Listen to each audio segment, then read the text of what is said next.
Muy buenos días, queridos seguidores, oidores y miradores de la Comuna de la Palabra.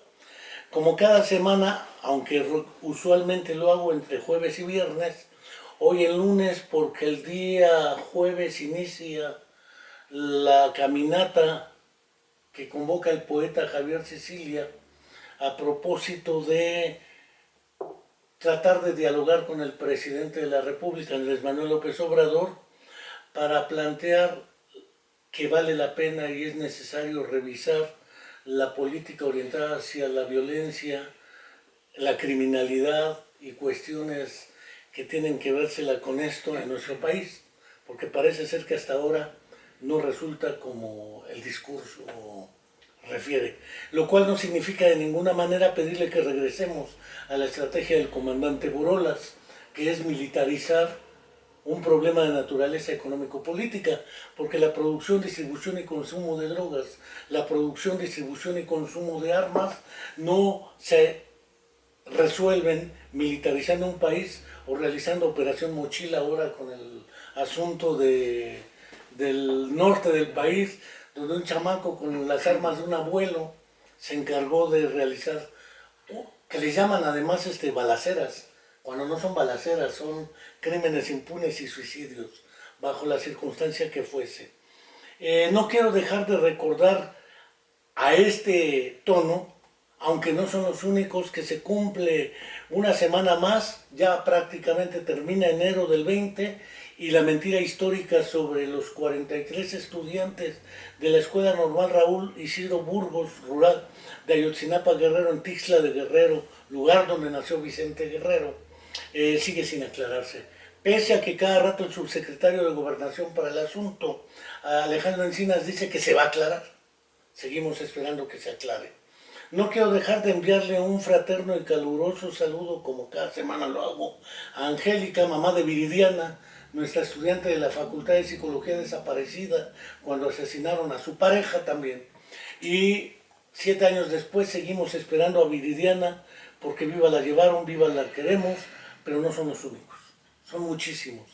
Parece ser que el asunto de la violencia, la delincuencia, la criminalidad trasciende a los criterios morales, a los criterios y juicios psicologizantes de que tenemos puro sociópata o psicópata, o dijera en la mañana Iván Martínez Dunker a propósito de la muerte de un indigente en el Paso de la Muerte, ya nos hemos insensibilizado tanto que una muerte más parece ser que nos viene sin cuidado. Parece ser que la mejor vacuna contra la ansiedad y la angustia es, freudianamente dicho, la represión y el olvido. Y en este sentido, le comentaba con las coplas a la muerte de su padre, Jorge Manrique, cómo se viene la muerte tan callando y no nos damos cuenta de ello. El día de hoy tenemos al doctor Abimelec Morales, experto en estas cuestiones, participante en su momento a propósito de los estudios de genética para identificación de los famosos cuerpos, que además en el comentario el propio doctor Abimelec le decía al Iván Martínez Dunker, que efectivamente eso se decía de los cuerpos en las fosas de Tetelcingo y Jojutla, que era puro indigente y gente que nadie reclamó. A la vuelta del tiempo vimos que no era así, que en realidad ahí estaban varios cuerpos que se había negado, incluso el motivo por el cual se abrieron fue por uno que ya se sabía que lo habían tirado como basura y algunos personajes empezaron a hablar de basurización. No quiero meterme al lindero del asunto eh, político-ideológico, aunque es legítimo, pero sí quiero agradecer al doctor Abimelec Morales, además experto en criminología, experto en otras cosas, sobre lo que él, mejor que yo, definirá porque él es el experto. Buenos días, doctor, y muchas gracias por estar con nosotros en la Comuna de la Palabra. Pues muchas gracias por la invitación, por darme tiempo un poco de hablar de lo que nosotros estamos haciendo. Y pues definitivamente, como tú lo comentas, el problema del manejo del delito y ocuparía más la palabra de la investigación de los delitos está rebasando en mucho a las instituciones procuradoras y administradoras de justicia. Creo que se está dejando de lado la parte de la experiencia histórica, que si lo vemos pues es que se repitan hechos que ya ocurrieron y que de forma ridícula vuelvan a ocurrir una y otra vez. Como bien lo comentas tú, la cuestión de las fosas de Tetelcingo realmente pueden ser abarcadas desde muchas perspectivas. Y tristemente una de ellas fue el que algunas personas olvidaron el origen de esto para poder pues sacar de alguna manera beneficio político de ellos, y gente que ni siquiera realmente se encuentra ahora en el estado de Morelos, ¿no? Y el problema continúa. Bien lo dijiste tú, lo que comenta Iván en una mención en una red social sobre la muerte de una persona en situación de calle, que se hace común. Como bien lo dices tú, se hace parte de la vida cotidiana el ver un cadáver más. Es más, nosotros vemos las noticias y podemos decir que es nuestra dosis matutina de neurosis, ¿no? Entonces, la situación es de que se ve un cadáver más y no nos importa quién es, quién lo está buscando. Y el problema de los desaparecidos en México continúa. Continúa, y bien lo mencionas tú, el señor Encinas lo menciona de una manera muy simple, muy sencilla, como que todo se va a resolver. Y la cuestión, esto no se resuelve con intenciones, ¿sí?, sino va muchísimo, muchísimo más allá. Eusebio Rubalcaba, escritor, no tiene que ver con esto. Decía en un libro que se llama De la A a la Z, y empieza a explicar el significado de cada palabra, A, B, C, D, desde su visión, es un glosario. Pero es curioso cuando en otra parte, en aforismos, otro de los personajes escritores señala sabiamente que para hacer un buen poema no se necesita buena vibra, ser muy amoroso, porque también la producción de la poesía requiere y tiene sus reglas. O decía Efraín Huerta, solo a fuerza de escribir poesía se deja de escribir poesía a la fuerza. La idea de que la voluntad no basta para hacer un buen poema, la voluntad no basta para acabar con la violencia, los abrazos, las amnistías, los perdones y más. Parece ser que hace falta algo más. Sin embargo, recuerdo que el caso de la Mataviejitas, claro, cuando la doctora Fegio-Slosky Solís, o Fegio-Slosky, planteaba que bueno, todos ellos son síndromes prefrontales, ya parece que se resuelve de un plumazo el problema de los delitos de esa naturaleza. Pensar el mochaorejas, pensar el pozolero, pensar la hazaña con la cual matan, descuartizan, le quitan la cara a un muchacho, me parece que eso trasciende la psicopatología como fenómeno individual. Pero ¿sabes cuál es la situación? Que en muchas ocasiones las cosas no ocurren como se manejan en los medios. O sea, realmente los que nos manejamos en el ambiente forense de muchos años, porque tristemente pues ahora, ya sabes, el fenómeno CSI, pues empieza a escupir un montón de gente que realmente no conoce el tema, pero vamos, al punto es que nos damos cuenta que definitivamente las cosas no ocurren tal como lo manejan los medios y como lo manejan las autoridades. Pero recuerdo, ese retrato que está ahí es un Pepe Revueltas, una fotografía de Óscar Menéndez que me regaló con todo el cuadro, su poderosa firma, ahora que acaba de cumplir 86 años y está entero el Óscar Menéndez. Él siguió el caso periodístico de Goyo Cárdenas, que seguramente en nuestra historia está documentado, y Revueltas era cercano a la nota roja. Sí. Hablo del tiempo en el cual no existía el CSA y toda esa historia psicologizante y mágica prácticamente, sí. pero tuvimos el caso de La Paca, claro, como modelo, o los de Genaro García Luna y sus filmaciones para rehacer los hechos. ¿Cómo investigar seriamente este asunto? Iván en su artículo El Chorro Matutino que te dedica, parte de un fragmento de lector de cadáveres que con estudios de residuos de mosca, de sangre, podía identificar al dueño de la herramienta con la cual asesinaron a quien hubiesen asesinado. Eso me recuerda narraciones extraordinarias como la del doble asesinato de la calle La Morgue. Me recuerda algunos trabajos de Sherlock Holmes.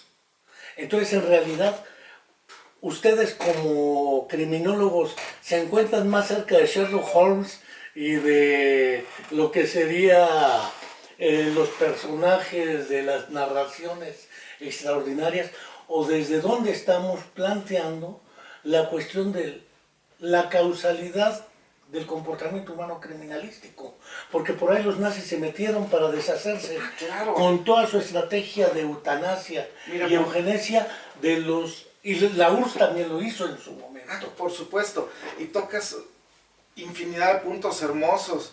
Vamos, los nazis trabajaron cronotanato diagnóstico, la determinación de causa y tiempo de muerte, llevando a punto de congelación a muchos individuos. Experimentalmente. Sí, claro, los con Mengele. Sí, y ¿qué es lo que hacían? Que posteriormente traían mujeres judías desnudas para que llegaran a abrazarlos y aumentar la temperatura, ¿no? Algún autor mencionaba que iban a tener un grupo de militares mujeres para estar abordando a todos los caídos en la nieve, ¿no? Supuestamente para ir a abrazar, de manera sarcástica lo dice, a todos los pilotos alemanes que iban a caer en la nieve para que no se congelaran. Sobre todo en Leningrado, sí, cuando yo no pudieron tomarlo. Las ciencias forenses son hermosas. Yo, en lo personal, yo me enamoré de cuando me di cuenta que son multi e interdisciplinarias. El poder convivir y el poder interactuar con personas que son totalmente ajenas a veces a lo que tú manejas. Y que realmente podemos ver por definición que las ciencias forenses son todas aquellas ramas del conocimiento aplicadas a resolver un problema de tipo legal. Todas. Pero pensémoslo así, un fenómeno muy recurrente, la violación y abuso sexual de menores o de mujeres. Sí.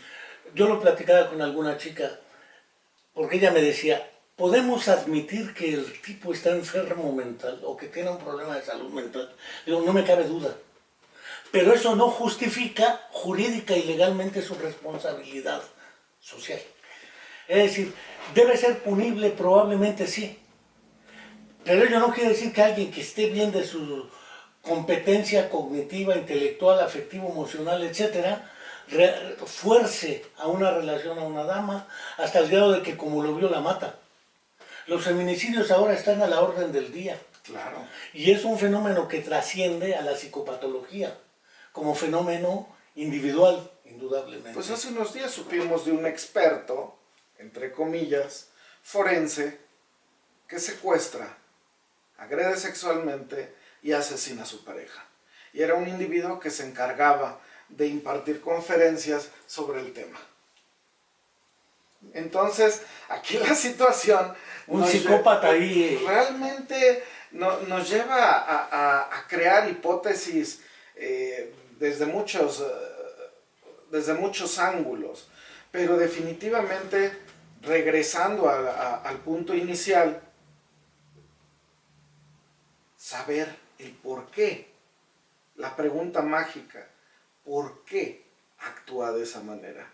Y no es tan sencillo, bien lo comentábamos antes de iniciar esta transmisión, que hay mucha gente, como el gobernador de este estado del norte, en donde minutos después del hecho se siente a decir que fue culpa de un video, ¿no? Entonces, realmente las situaciones no son así de sencillas. El ser humano como tal no es tan sencillo, ¿sí? El ser humano como tal no es tan fácil de abordar y tienen que analizarse todos los factores. Somos tan complejos, somos un ente biopsicosocial.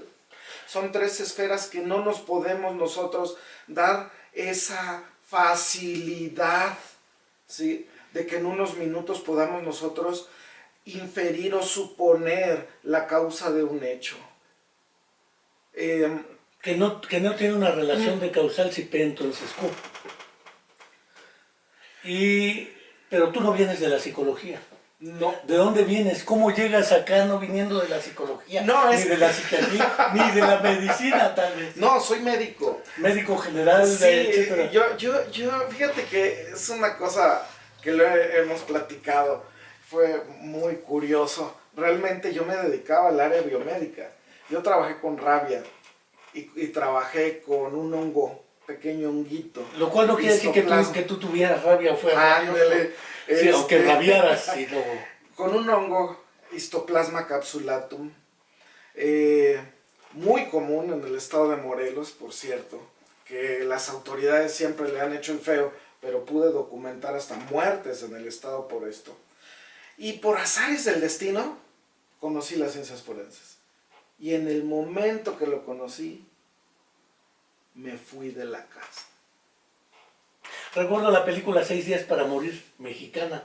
Un niño al que muerde un perro y curiosamente muere de rabia. Es una película, no me acuerdo del actor ahorita, pero el tema es la rabia. Y los murciélagos que se han inventado e investigado. Sí, algunos amigos míos que son biólogos me dicen que soy un biólogo arrepentido. Ajá, exactamente. Pero vamos, así fue mi ingreso, fue por una cuestión fortuita. Me enamoro de las ciencias forenses y digo, no, ya no. Y me dedico hasta la fecha, hace más de 20 años, pues al área forense. Y así es como empiezo a trabajar, desde manejo de indicios biológicos. Por ejemplo, sangre. Sangre, semen, pelos. Así Pues es. los cabellos fueron en el doble asesinato de la calle de la morgue.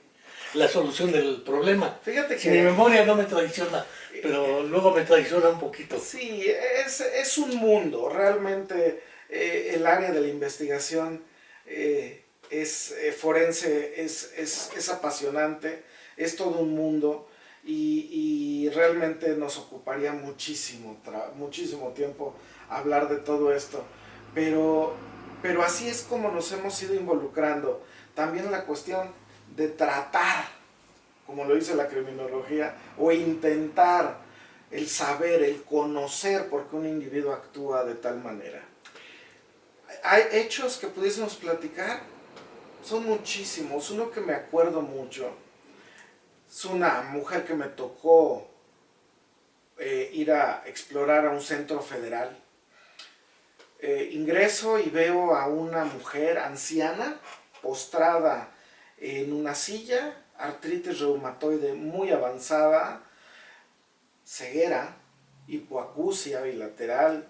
Vamos, es de esas damas, que de esas abuelitas que ya quieres tú llegar y abrazarla, ¿no? Y que ves a tu abuela en ese lugar. Y te das cuenta ya después, hablando con ella y viendo los antecedentes, fue la cabecilla de una banda de traficantes de mujeres a los Estados Unidos. Ahí es donde planteo esto. Es posible admitir, hablo desde mis zapatos, la psicología, que con una batería de test psicológicos puedas identificar todos esos factores y decir esta persona es de alto riesgo, hay que mandarla a una cárcel de máxima seguridad, esta persona es de bajo riesgo, esta persona tiene estructura de personalidad esquizotípica, todo ese tipo de cosas que suelen decir en la psicología forense, la podemos admitir como una herramienta válida más que legítima, no dudo su legitimidad, pero el problema es la validez y la confiabilidad de los test psicológicos como herramientas, porque tú estás más en el escenario que en el comportamiento, es decir, si estás en la sangre, en los cabellos, la distribución, la salpicada, cosa que Revueltas era buen narrador de cómo se desplazaba una gota de sangre por la pared hasta que en la parte final llegaba y entonces empezaba a expandir lenta y poco a poco en una esfera. seguir la trayectoria de las gotas de sangre, los cabellos, semen en el cuerpo, estudios de genética, porque tú estuviste participando en la identificación de estudios genéticos de personas en las fosas de Tetelcingo y de Jojutla, y me parece que después hablaremos de ese asunto de justicia restaurativa, porque probablemente eso tenga que ver con justicia restaurativa, que la gente sepa dónde están sus muertos, si es que son sus muertos. Pero en el fondo, trabajar en la escena del crimen no es trabajar con el sujeto de la actividad criminal, ¿o sí?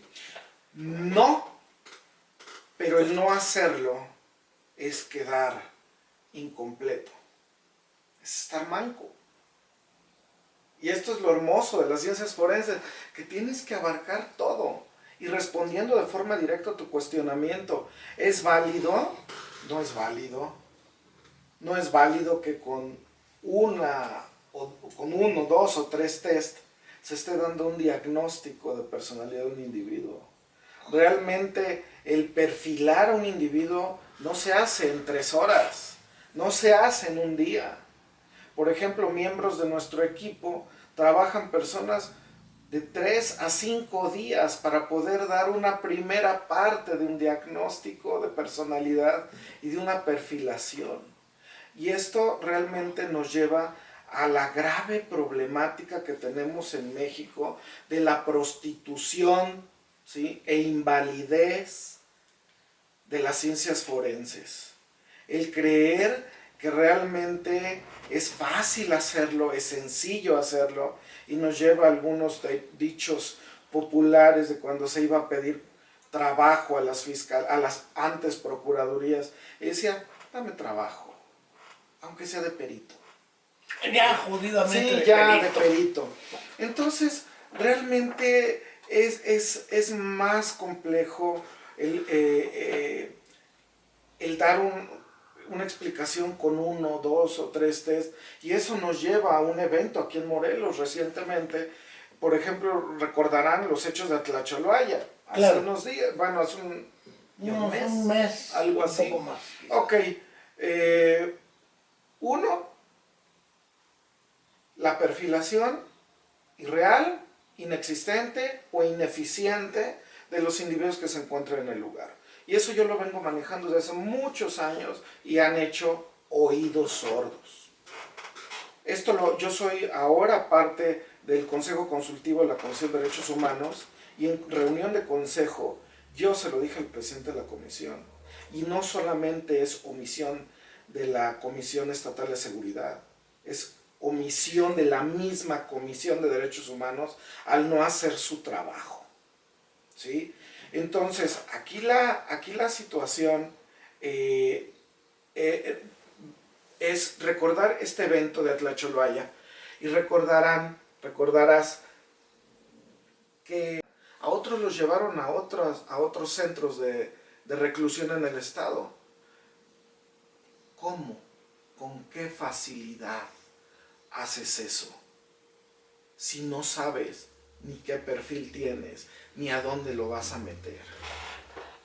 Hay un problema, nada más no es el propósito entrar a la perfilación de toda esta estructura, porque es un evento más de naturaleza psicológica. Sí. Pero no cabe duda que el comportamiento en grupo dentro del internado o dentro del sistema penitenciario no es el mismo comportamiento que fuera del sistema carcelario o de internamiento.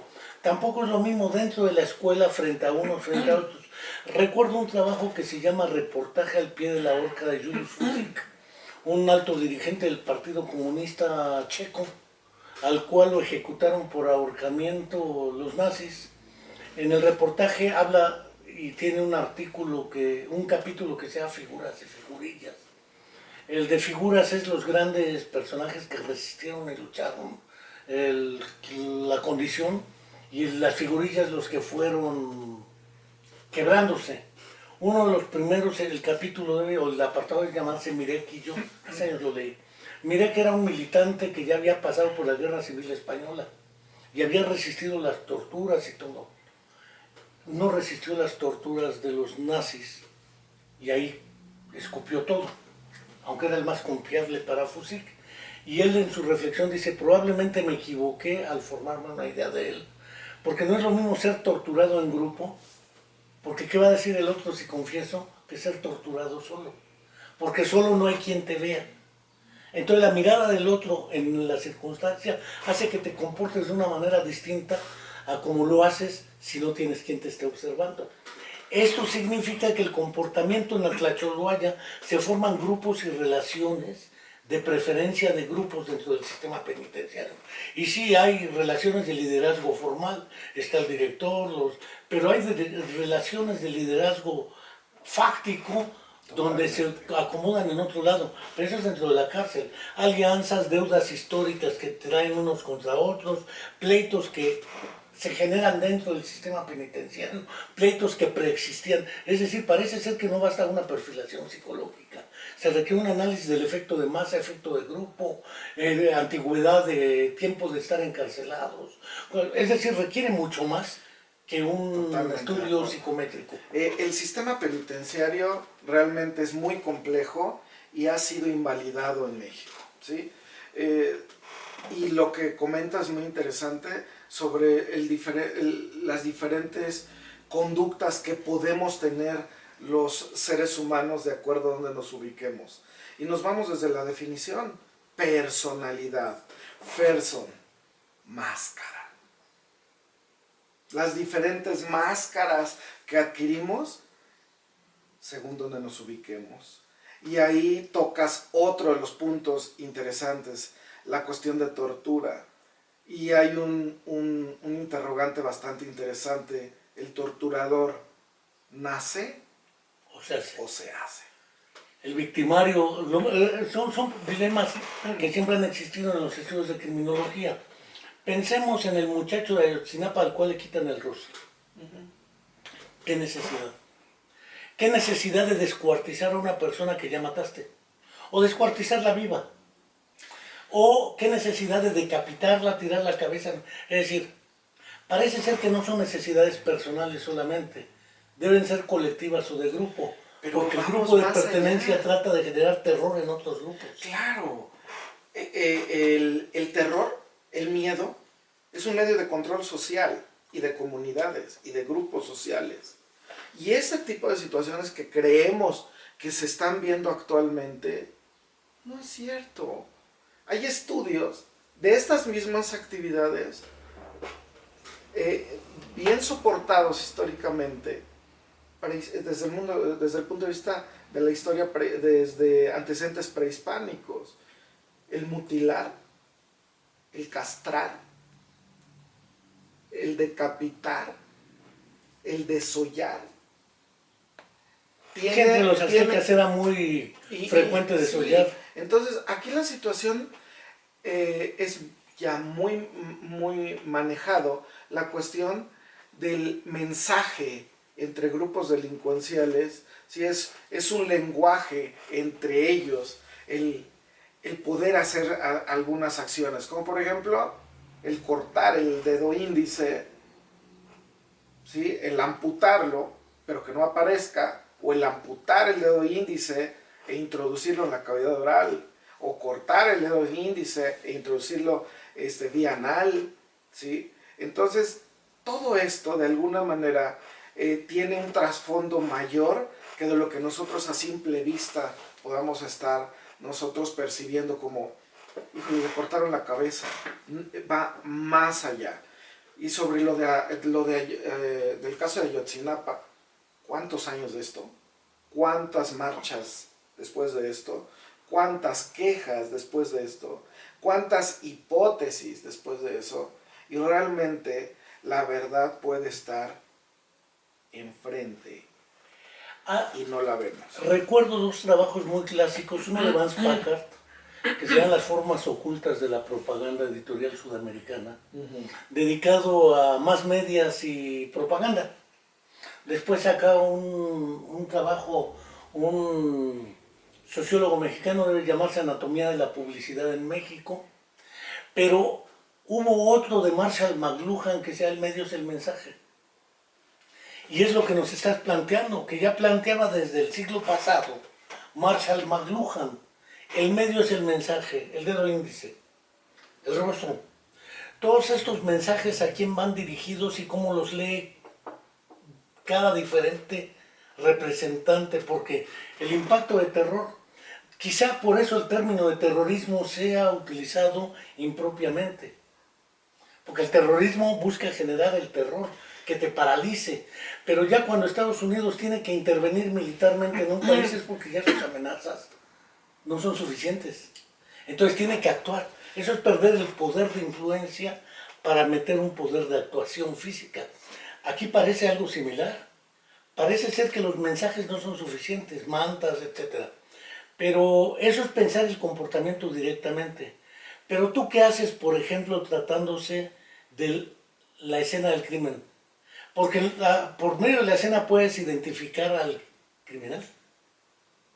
Pues realmente se busca identificar a la víctima y al victimario con la ayuda de física, química, biología, matemáticas. El punto de vista es identificar la víctima y el victimario y hacernos algunas preguntas. ¿Quién, cómo, cuándo, dónde, con qué, a qué hora? Y todo eso, definitivamente una escena habla. Realmente una escena nos puede llevar a imaginarnos todo lo que ocurrió ahí. No como CSI. Que ya en alguna otra ocasión platicaremos cómo surgen esos Mitos. programas, sí, definitivamente, y aún así como inició Discovery con detectives médicos y demás situaciones, pero que es otra historia. Pero realmente se puede determinar todo lo que ocurrió ahí. Yo lo que comento con los alumnos es imaginar.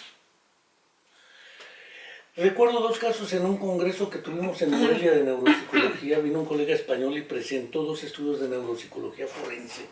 Es algo muy extraño esto de la neuropsicología forense, porque ese es el análisis del perfil psicológico del muerto cuando estaba vivo. Y manejan también los españoles un término que es la autopsia de la escena del crimen. Y es así, realmente es el análisis de la escena, ¿sí? Que de alguna manera intentan explicar el cómo un individuo o el por qué un individuo actuó de esa manera. Pero vamos, regresamos al inicio, tratamos de descubrir el hilo negro, ¿no? O sea, inventamos términos muy rebuscados y otras situaciones para llegar al mismo punto, el por qué roba. No, pero comento el primer caso. Una persona de entre 60 años empieza a tener un proceso demencial. Tiene bastantes recursos económicos. Se hace el diagnóstico y le confirman diagnóstico de demencia de Alzheimer. Durante el proceso él tiene 3 hijas, 2 hijas se van, una a Bélgica, otra a Suiza, y se queda una con él. A su muerte descubren que cambió el testamento en vida y desheredó a la hija que lo cuidó y le da el 100% de la herencia a las hijas que lo abandonaron. La hija que lo cuidó apela a que ya no estaba en su condición de facultades mentales para entender la función del dinero, etc. Neuropsicológicamente demuestran que efectivamente para el proceso de deterioro que llevaba, ya no estaba en condiciones intelectuales para tomar acertadamente un cambio de testamento. La respuesta que dio la jueza es la que me sorprendió, no la que dieron los neuropsicólogos, porque ellos hacían el peritaje a favor de la que lo cuidó, que pedía que se cambiara la lógica del testamento. La jueza dice, la Constitución no priva del derecho de cesión a una persona con Alzheimer, dice para todos los españoles, y no dice que las personas con Alzheimer estén privadas de tomar su decisión. Él fue personalmente y firmó ante notario y cambió. ¿Es legal? Probablemente no sea justo, pero es legal. Y echa para atrás la demanda de la que lo cuida. Y uno lo reflexiona, en efecto es injusto, pero el procedimiento de evaluar si estaba a 3 años de la evolución del Alzheimer, cuando ya está muerto el susodicho, hacer el peritaje para efectivamente demostrar. El segundo caso es una mujer que mata al marido con premeditación, alevosía y ventaja. Le sirve un café con 40 miligramos de Valium. Lo duerme y lo mata. Se hace la investigación y el tipo tiro por viaje golpeaba a la mujer. La mandaba a hospital, etc.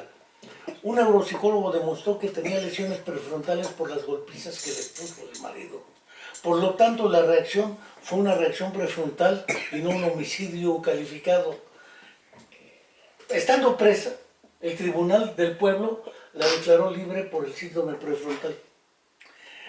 Obviamente son decisiones de naturaleza jurídica, donde sí hay crimen reconocido, hay víctima, hay victimario, pero el victimario era la víctima del victimario, era la víctima de la víctima. Entonces, el problema de fondo es que se te torna, dentro de lo jurídico, en una dimensión difícil, pero dentro de la criminología, ese tipo de estudios porque demostraron con estudios electroencefalograma y sobre todo de resonancias magnéticas las lesiones prefrontales. Nunca demostraron, según mi opinión, que las tuviera antes del matrimonio, porque si no, no son consecuencia de las golpizas que le ponía el tipo. Y si al tipo lo investigan, tampoco, porque el tipo parece ser que era golpeado por sus padres. Entonces, se puede volver a circular toda esa lógica explicativa. Totalmente. Por eso me pregunto, ¿tú qué aportas para la justicia restaurativa, para la solución de problemas de esta naturaleza y sobre todo para la prevención? No tú como Abimelech, sino tú como un profesional de este ámbito, el ámbito que nos puede ofrecer otro profesional que esté en él. Porque es un trabajo interdisciplinario, ya lo planteaste. Así es. Pruebas científicamente comprobables.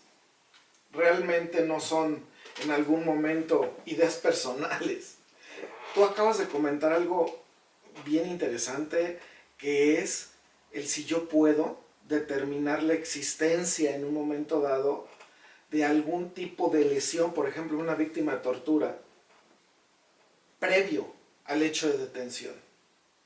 Y es muy común que algunas víctimas mencionen que fueron lesionadas en el momento de la detención o traslado, y realmente después observamos que las lesiones ya estaban.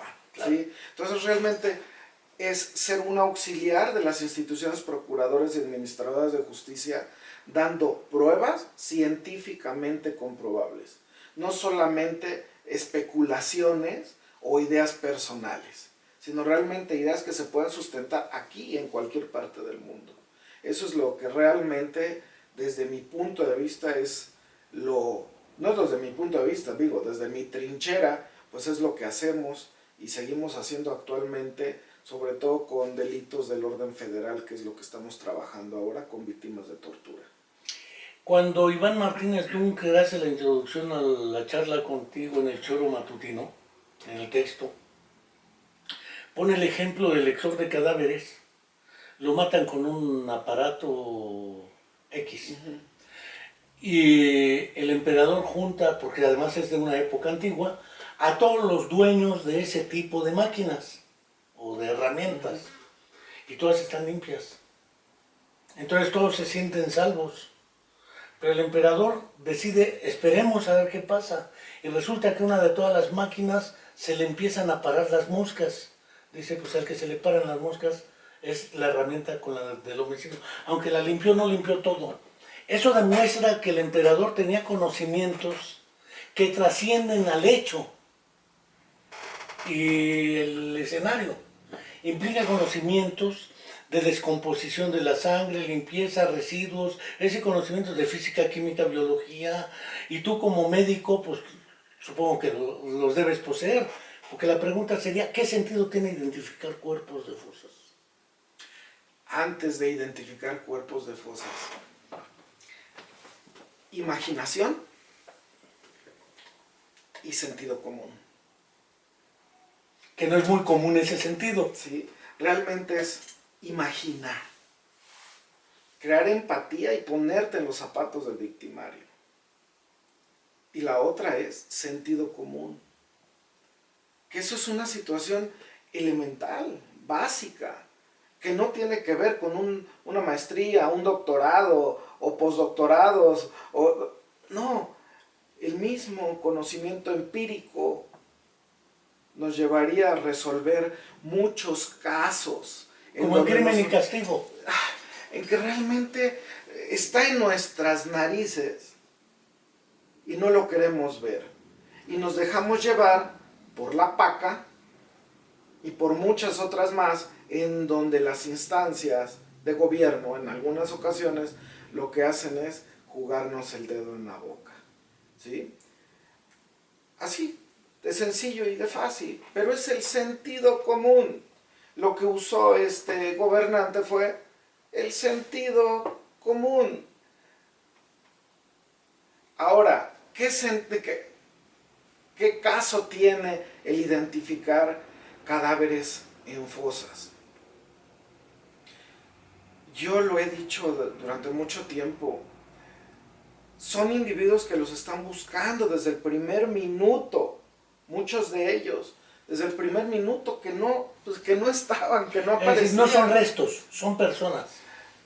Son personas desaparecidas, ¿sí? Que los están buscando.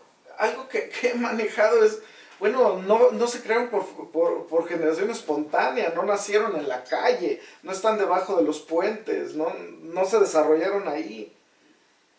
Al inicio de toda esta situación con Tetelcingo, manejaba un individuo.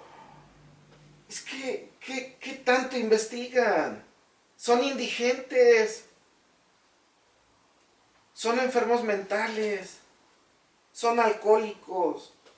Es decir, sujetos sin derecho. Sí, o sea, realmente es el anular la dignidad de las personas. ¿Y qué es lo que nosotros hemos visto? Ya ahora, pues, fuera de la situación por razones que ocurrieron posteriormente, pues de que siguen llegando familias a identificar a individuos que se encontraron en las fosas, ¿sí? Ahora, pues, se ha parado la cuestión de la validación de los perfiles genéticos de los cadáveres de Jojutla, ¿no? Pero bueno, esa es una situación que tendrá que manejar en este caso la Fiscalía de Morelos y realmente ver si de alguna manera se siguen los procedimientos de identificación con esos cadáveres para poderlos llevar con sus familiares, que seguramente los están buscando, en cuestiones tan absurdas como que una de las personas de las fosas era de Santa María. Santa María Aguacatitlán, ¿cuántos kilómetros hay de la Fiscalía que estaba en Avenida Emiliano, ¿cómo se llama?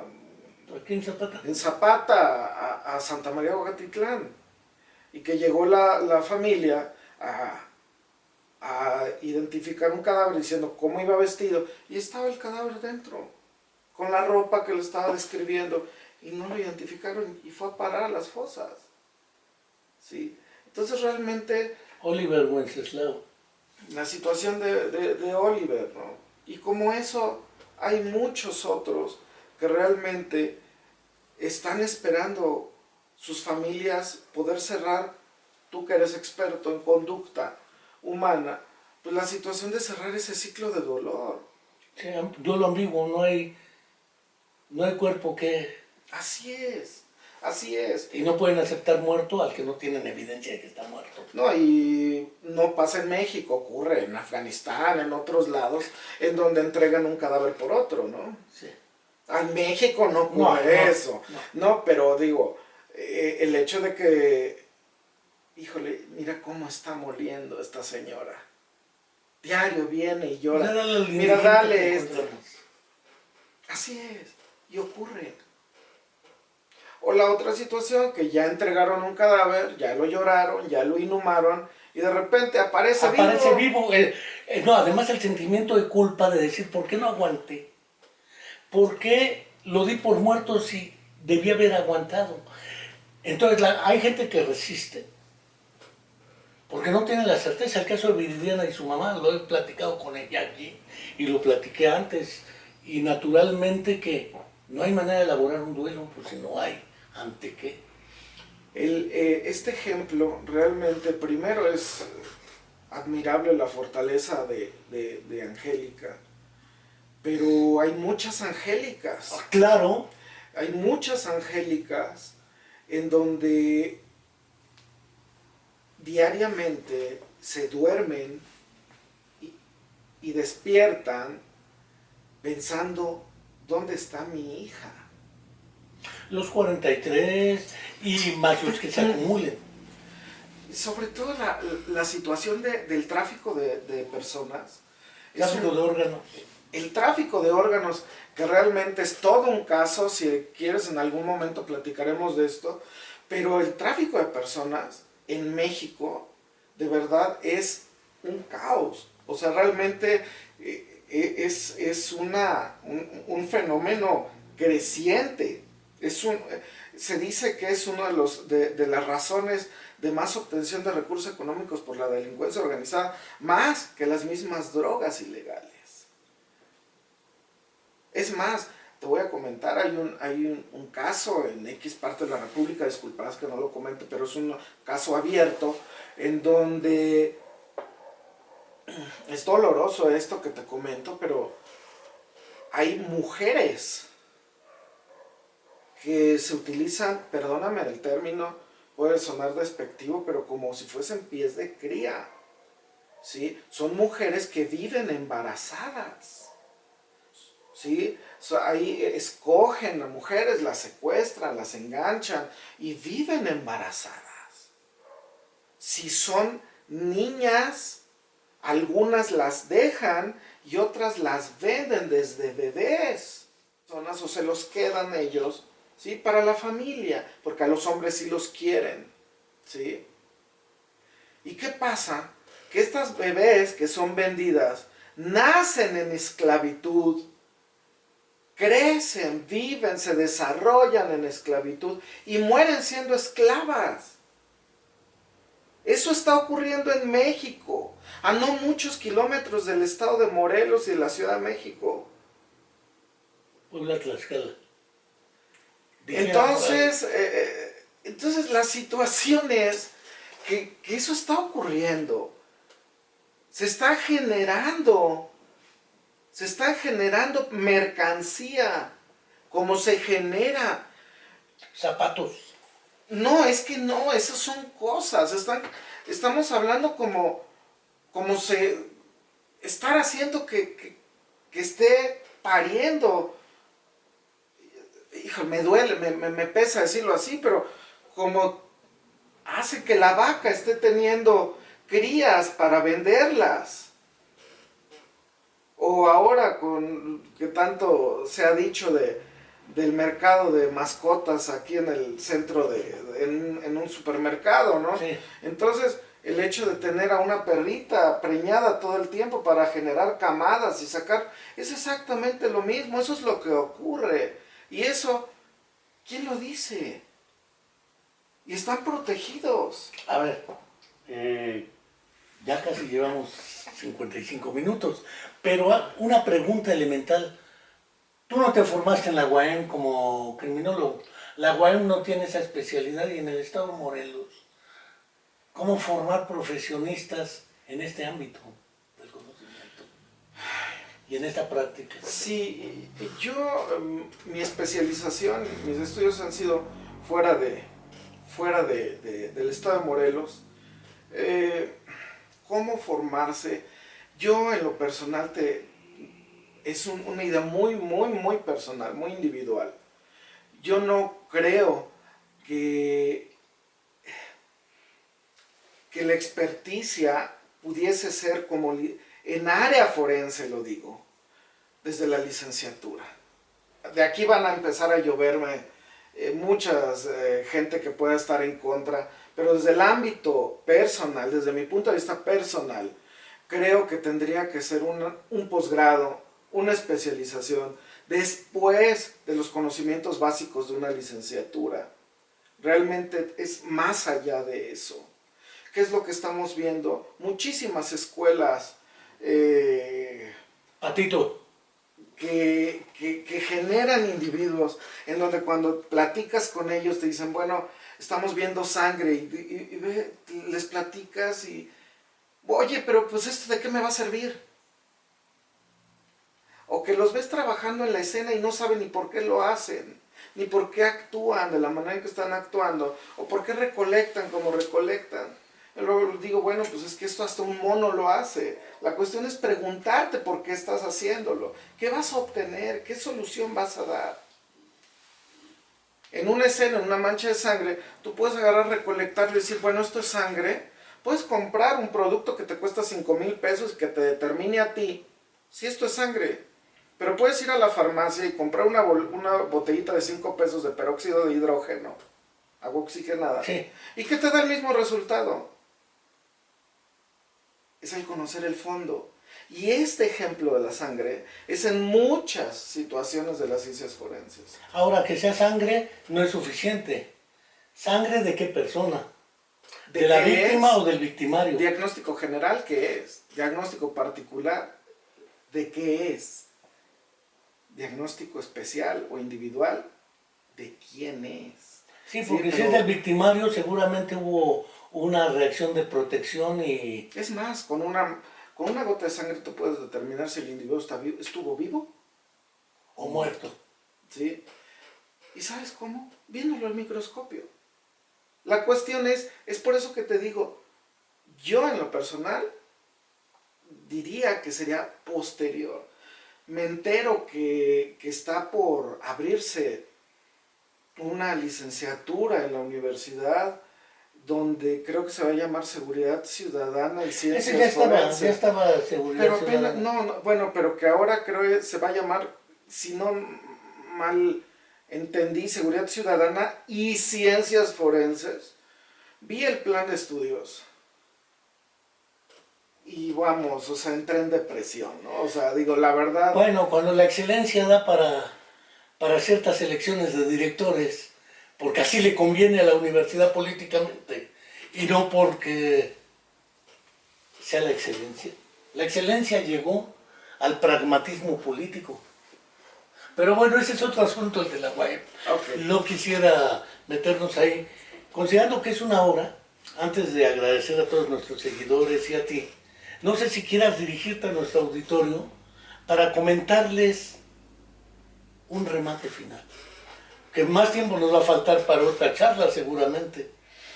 Híjole, qué complicado es esto, pues solamente pues agradecerte a ti el tiempo. Fue una charla muy rica, muy productiva, que hace remembranza, y lo peor es de que deja en el aire muchas cosas que quisiéramos decir y que no pudimos decir. Aquí la situación es de que si en algo desde nuestro equipo de investigación como peritos independientes, porque no formamos parte de ningún tipo de agrupación o colectivo, somos totalmente independientes, en algún momento dado hay una investigación que no están conformes, nosotros les podemos apoyar, pueden ponerse en contacto contigo, y si hay algo en lo que podamos colaborar, pues con todo gusto lo podemos hacer desde todas las especialidades del área forense. Pues doctor Abimelec Morales, no quiero dejar de agradecerte, enviarle un fraterno saludo a Iván Martínez Dunker, que seguramente su amor lo ciega y no es capaz de reconocer lo que no es capaz de ver. Un gran saludo al maestro Oscar Menéndez, también recientemente cumpleañero. Un gran saludo a todos nuestros seguidores en Europa, Sudamérica, porque poquitos, pero en varios lados. La vanidad. Y nuestros seguidores en el país, en norte, centro y sur de este país. Pero más que vanidad, muchas gracias y hasta la próxima. Muy amable, gracias.